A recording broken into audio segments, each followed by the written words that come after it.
Hello అండి అందరికీ. కేంద్ర ప్రభుత్వం ఒక డేరింగ్ అండ్ డాషింగ్ నిర్ణయం తీసుకుంది. ఆ నిర్ణయం ఏంటంటే దేశవ్యాప్తంగా కులగణన జరపాలి అని చెప్పేసి నిర్ణయం తీసుకుంది. ముఖ్యంగా ఏంటంటే బీసీ వర్గాల నుంచి తీవ్రస్థాయిలో బీజేపీ ప్రభుత్వం మీద వ్యతిరేకత వస్తుంది. ఏంటంటే ఈడబ్ల్యూఎస్ రిజర్వేషన్ తీసుకొచ్చిన తర్వాత ఓసీల కట్ ఆఫ్ కన్నా బీసీల కట్ ఆఫ్ ఎక్కువ ఉంది. ప్లస్ ఏంటి అంటే బీసీల జనాభా ఎక్కువ ఉండి వాళ్ళకి కేవలం 27% రిజర్వేషన్ ఉంది. ఓసీల జనాభా 10% ఉందో లేదో కూడా తెలియదు, కానీ వాళ్ళకి 10% ఈడబ్ల్యూఎస్ రిజర్వేషన్ ఉంది. దీనివల్ల బీజేపీ ప్రభుత్వం తీసుకొచ్చిన ఈడబ్ల్యూఎస్ రిజర్వేషన్ల వల్ల బీసీలు చాలా తీవ్రస్థాయిలో నష్టపోతున్నారని చెప్పేసి బీసీ సమాజంలో ఒక వ్యతిరేకత, అంటే బీజేపీ ప్రభుత్వం మీద ఒక యాంటీ వేవ్ అనేది పనిచేస్తుంది. దీనిని గమనించిన బీజేపీ ప్రభుత్వం ఏం చేసిందంటే ఇది ఇలాగే కొనసాగితే బీసీలు మొత్తం మనకి వ్యతిరేకత అవుతారు, ఇది బీసీ ఓటు బ్యాంకు మొత్తం మనం కోల్పోవడానికి అవకాశం ఉంటుంది, కాబట్టి వెంటనే ఈ యొక్క కులగణన జరపడానికి నరేంద్ర మోడీ గారు ఒప్పుకున్నారు.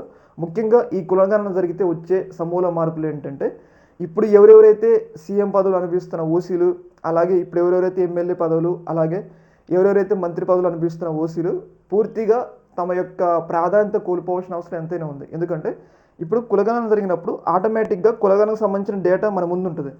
అప్పుడు ఏ కులం వారు ఎంత, బీసీలు ఎంతమంది, ఓసీలు ఎంతమంది అన్న ఆ డేటా మన ముందు ఉన్నప్పుడు ఆటోమేటిక్గా వాళ్ళు ఏం డిమాండ్ చేస్తారు, మేము ఎంతమంది ఉన్నామో మా సీట్లు మాకు ఇవ్వండి అనుకున్నప్పుడు ఏమైందంటే ఆటోమేటిక్గా సీట్లు అనివార్య. అటు ఏ ప్రభుత్వం అయినా ఏ పార్టీ అయినా కానీ వాళ్ళు ఎంత ఉన్నారో అంత సీట్లు ఇవ్వాల్సిన అవసరం ఎంతైనా ఉంది, అనివార్యత ఉంది.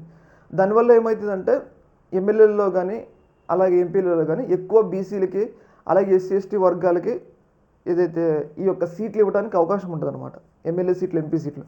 దీనివల్ల ఏమైందంటే ఎక్కువ అసెంబ్లీకి ఎవరు వెళ్తారంటే ఈ బీసీ ఎస్సీ వర్గాలు వెళ్తారు. ఇలా వెళ్ళినప్పుడు ఏమైంది, ఇప్పుడు ఇంతమంది బలహీన వర్గాలు ఉన్నప్పుడు ఓసీని సీఎంగా ఎన్నుకుంటారు. చంద్రబాబు నాయుడు గారిని అలాగే జగన్మోహన్ రెడ్డి గారిని ఎందుకు సీఎంగా ఎన్నుకోరు కదా. ఆటోమేటిక్గా వాళ్ళు మరొక బీసీ వ్యక్తిని, ఇప్పుడు ఏదైతే కర్ణాటకలో బీసీ వ్యక్తి, తమిళనాడులో బీసీ వ్యక్తి, కాబట్టి ఇక్కడ కూడా మేము ఇంతమంది ఉన్నాం కాబట్టి మేము కూడా బీసీ వ్యక్తిని ఎన్నుకుంటాం అన్నట్లుగా వాళ్ళు కూడా బీసీ వ్యక్తిని ఎన్నుకుంటారు. దీనివల్ల ఏమవుతుందో తెలుసా, ఆటోమేటిక్గా ఓసీలు తమ ప్రాధాన్యత కోల్పోవాల్సిన అవసరం ఉంటుంది. ముఖ్యంగా భవిష్యత్తులో బీసీలదే అధికారం అవుతుంది. ముఖ్యంగా ఇప్పుడు ఎవరెవరైతే ఓసీలు సీఎం పదవులు అలాగే ఏదైతే మంత్రి పదవులు, ఎమ్మెల్యే పదవులు అనుభవిస్తున్నారో వాళ్ళందరూ కూడా వాళ్ళ అంటే 10% వరకు వాళ్ళ జనాభా ఉంది కాబట్టి అంతవరకు ఎవరైనా ఉండొచ్చు. కాకపోతే 10%కి మించి ఉండాలంటే వీళ్ళు ఒప్పుకోరు, ఏదైతే బీసీ వర్గాలు కానీ ఎస్సీ ఎస్టీ వర్గాలు కానీ ఒప్పుకో. ఒక రకంగా ఏంటంటే ఈ బీసీ కులగణన వల్ల కులగణన వల్ల బీసీ వర్గాలకి న్యాయం జరుగుతుంది.